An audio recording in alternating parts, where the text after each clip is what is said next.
Welcome to Lesson 8, Manipulation. By the end of this lesson, you'll be able to define manipulation in terms of phonological awareness skills, give one example of a deletion task and one example of a substitution task, define orthographic mapping, list the 3 components of words that are stored in long-term memory during orthographic mapping, outline the logic given in support of working on manipulation tasks, outline the logic given for not working on manipulation tasks, identify one resource that contains deletion and substitution activities, and compare the PAST and the CTOP 2 as measures of manipulation skills. Manipulation, in terms of phonological awareness skills, is the act of adding, deleting, or substituting small parts of a word. Our graphic organizer may give the impression that manipulation occurs only at the phoneme level. To be clear, children develop the skill of manipulation at the syllable and onset rhyme levels as well. As is the case with the other phonological awareness skills, most children will develop the ability to manipulate word parts without explicit instruction. An example of manipulation at the syllable level is this deletion task. Say rainbow, and the learner says rainbow. You say it again, but don't say rain. The answer is bow. This deletion skill typically develops by mid-kindergarten. Manipulation at the onset rhyme level is demonstrated in this deletion example. Say cheer. Say cheer again, but don't say ch. The answer is ear. This skill is evident by late kindergarten. Substitution at the phoneme level is shown in this example. Say cry. Now say cry, but instead of k, say f. The answer is fry. The ability to delete and substitute individual phonemes should appear in grade 1, aided by literacy, instruction, and experience with reading. But Kilpatrick noted that struggling readers may not develop manipulation skills on their own. So, why can manipulation skills at the phoneme level be so difficult to learn? It's because most forms of manipulation require both the skills of blending and segmenting. Let's look at this substitution task, where the listener is asked to substitute t for ol in the word sling. First, one has to segment sling into phonemes. Then, she has to isolate ol.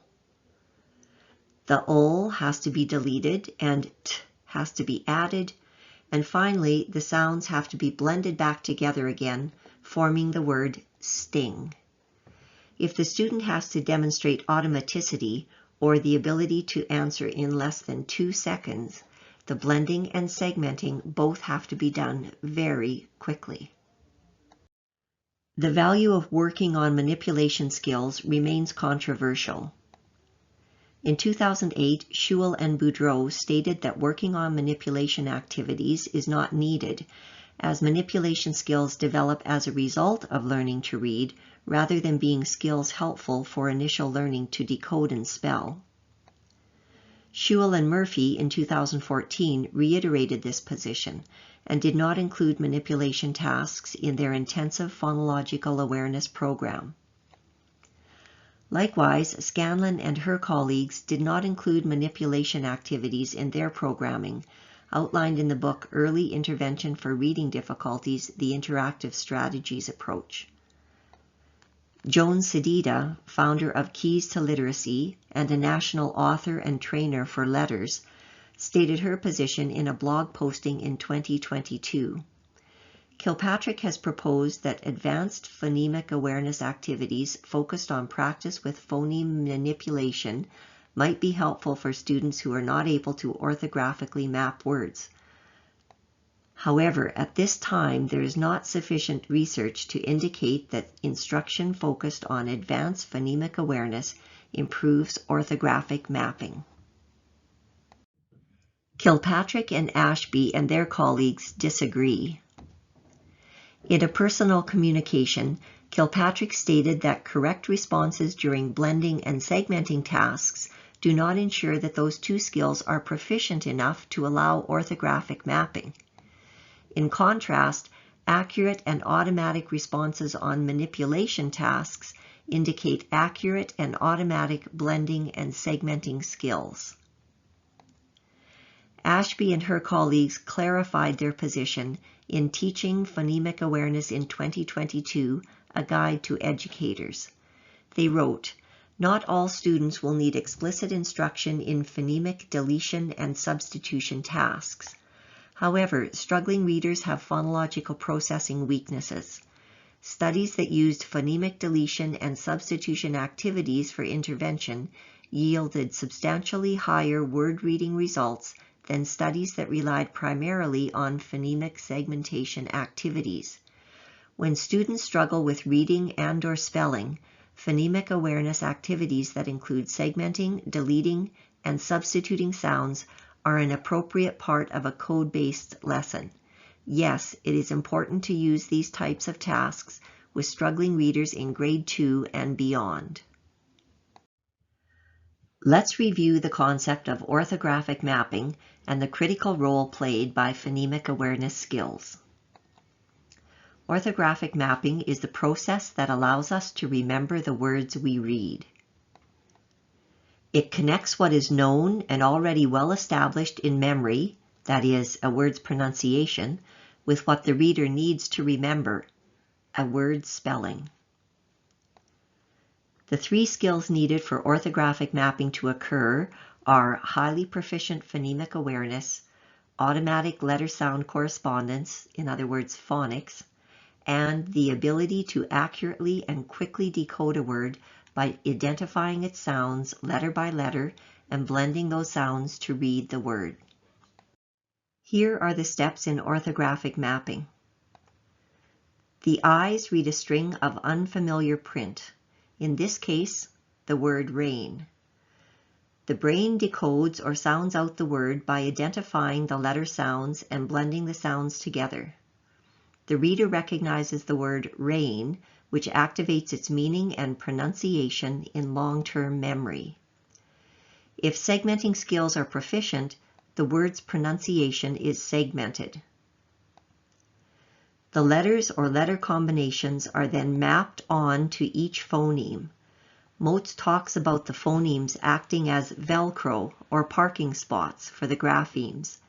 That sound-grapheme combination and the word's meaning are laid down in long-term memory as one unit. For most readers, after 1 to 5 presentations, the mapping process will be complete. The print word rain will be recognized automatically and will conjure up the correct pronunciation and meaning. In a lecture series at Colorado University in 2019, Kilpatrick noted that he observed struggling readers who were exposed to words 14, 16, 18 times, and they still did not map the words into long-term storage. For parents and educators who wonder at any point if phonemic awareness skills are worth developing, Joan Sedita summarizes the long-term benefits of orthographic mapping. Adult competent readers have between 30,000 and 60,000 words that have been orthographically mapped in their sight vocabulary. As soon as one of these words is seen, it is unconsciously and instantly recognizable. This is what enables us to be efficient readers, able to focus on the meaning of what we read instead of on word reading. When words are stored as sight vocabulary words in long-term memory, a reader no longer has to decode words one at a time, the way beginning readers do. While some orthographic mapping can begin earlier, most children start applying this skill in 2nd and 3rd grade. As we continue to read into adulthood, we continue to use orthographic mapping to grow our sight word vocabularies. Screening your students for manipulation skills can inform your teaching and identify students who are not meeting phonological awareness benchmarks.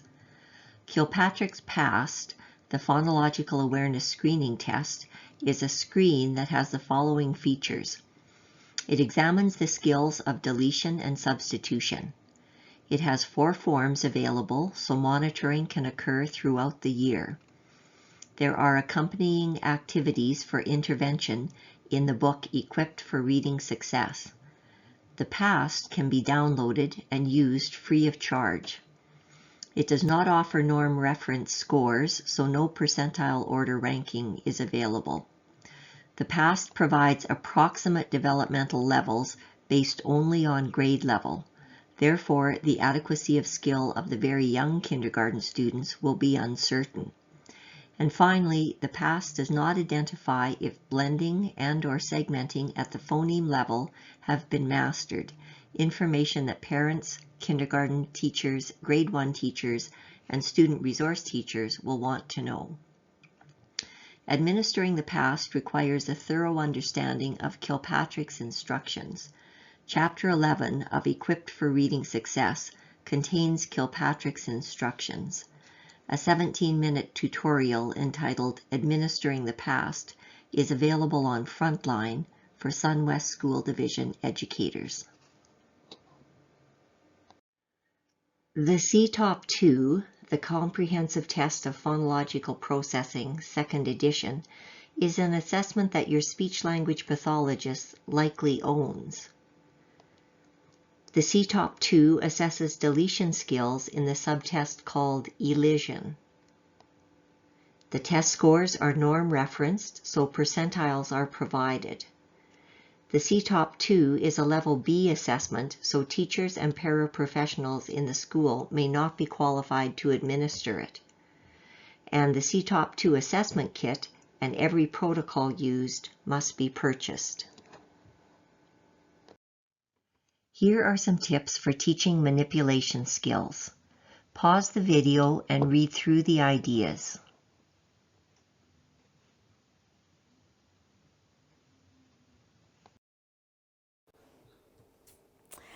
I'm going to say a word and then I'm going to drop part of the word.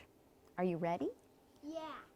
Now, say doghouse. Doghouse. Doghouse. Say it again, but don't say dog. House. Let's do another one. I'm going to say toothbrush. Say toothbrush. Toothbrush. Now say it again, but don't say brush. Tooth. Good job. I already How about know one more?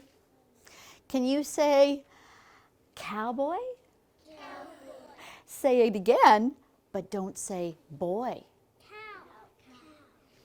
You got it.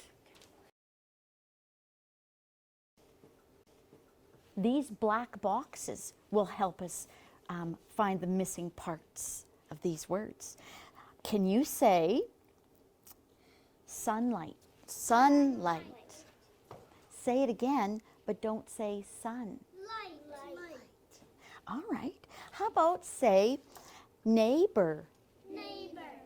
Say it again, but don't say burr. Neighbor. Yeah.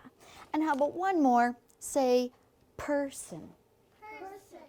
Say it again, but don't say sun.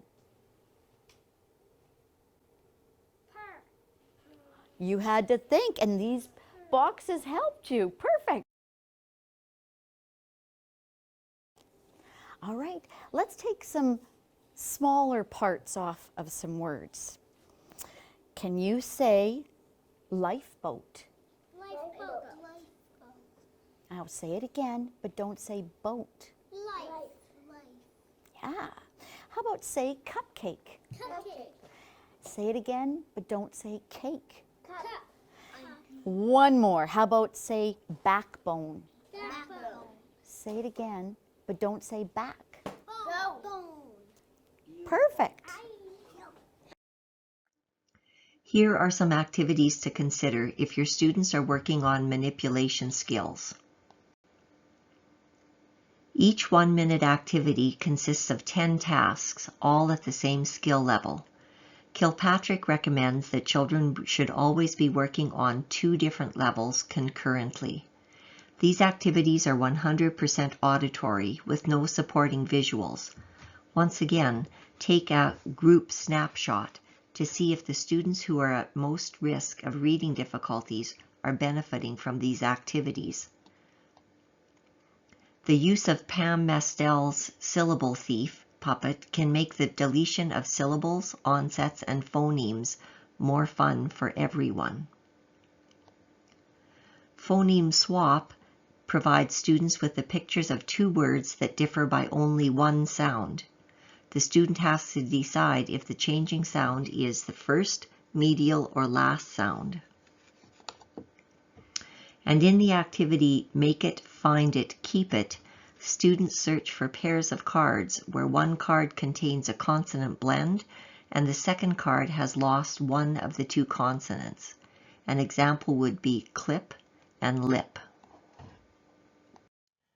Let's recap Lesson 8. With regards to phonological awareness skills, manipulation is the ability to add, delete, or substitute small parts of words. Orthographic mapping is the process of connecting print to sound in the brain so that the pronunciation and meaning of a word are conjured up automatically when the word is seen in print. People who support working on manipulation tasks state that accurate and automatic manipulation skills indicate accurate and automatic blending and segmenting skills. Being highly proficient at blending and segmenting is required for the process of orthographic mapping to occur. One reason some people do not support working on manipulation tasks is the belief that manipulation skills develop as a result of learning to read rather than being skills helpful for the initial learning of reading and spelling. One compilation of deletion and substitution activities is Kilpatrick's 1-minute activities in his book, Equipped for Reading Success. The Past by David Kilpatrick is a free screen that has 4 forms so it can be used to monitor progress on deletion and substitution skills. However, the scores are not norm referenced. The CTOP 2 is a formal assessment that must be purchased, and the administrator needs certain qualifications. The scores are norm referenced.